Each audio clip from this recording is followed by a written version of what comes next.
Today is a very important video that I want to share with you, because if we don't call things out for what they really are, then we're just going to allow history to keep repeating itself. When Donald Trump calls Antifa a terrorist group, he's using language that twists history and plays on people's misunderstanding. The word Antifa literally means anti-fascist, the very thing American soldiers, including thousands of black men and women, fought against during World War II.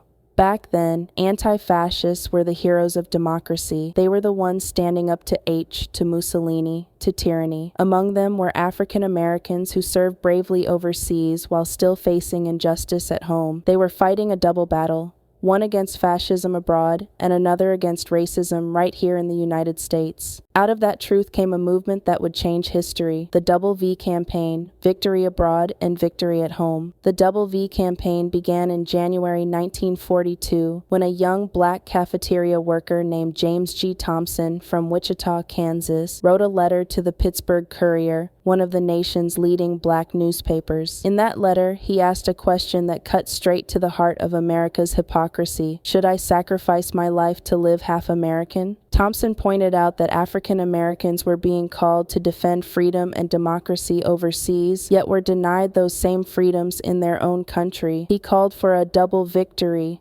One victory against fascism abroad and another victory against racism and segregation at home. He ended his letter with a powerful statement, saying Black Americans deserved a double victory, the first V for victory over our enemies from without, the second V for victory over our enemies within.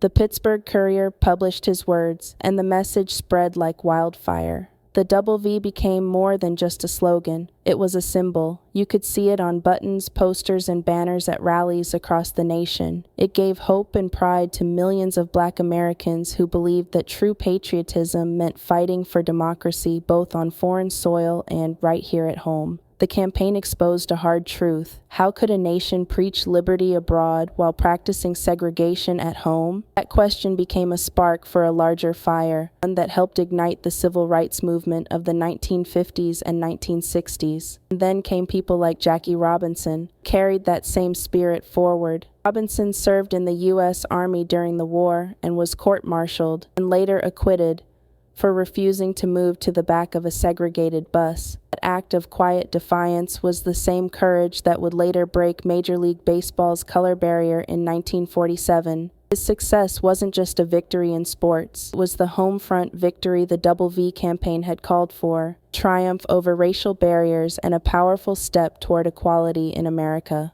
When Trump attacks Antifa, he's misusing a word that once stood for the fight against fascism, the same fight the United States claimed to lead. Truth is, being anti-fascist has always meant standing for freedom, justice, and equality. It means standing on the side of those who refuse to let tyranny win. History repeats itself when people forget it. And today, just as in the 1940s, the struggle continues. Fight for democracy, for equality, for what America claims to be.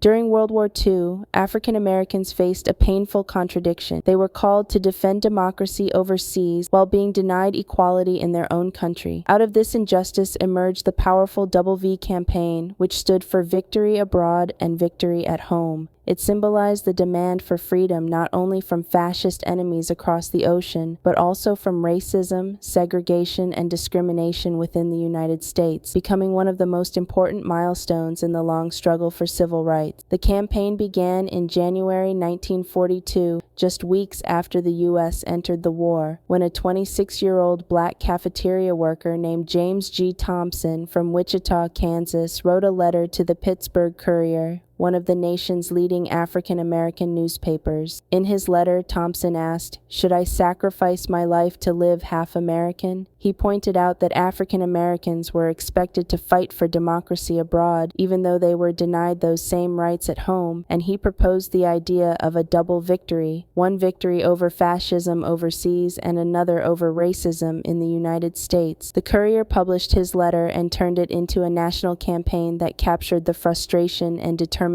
of Black Americans across the country. The WWII slogan spread through buttons, posters, newspaper articles, and rallies, serving as both a patriotic and a protest movement. African Americans contributed to the war effort by serving in the military, working in defense industries, and buying war bonds, while simultaneously demanding fair treatment and equal opportunity. The campaign pressured the federal government to confront racial discrimination, leading to Executive Order 8802, signed by President Franklin D. Roosevelt, which banned racial bias in defense jobs. It also strengthened civil rights activism, empowering organizations like the NAACP, the National Urban League, and labor leader of Philip Randolph's Brotherhood of Sleeping Car Porters to push for justice. Though the campaign did not end segregation or inequality during the war, it exposed the hypocrisy of fighting for democracy abroad while denying it at home, inspiring a new generation that would carry the struggle into the civil rights movement of the 1950s and 1960s. Figures such as Jackie Robinson, who served in the Army and later broke baseball's color barrier in 1947, embodied the spirit of the Double V by achieving victory at home through courage and excellence. Ultimately,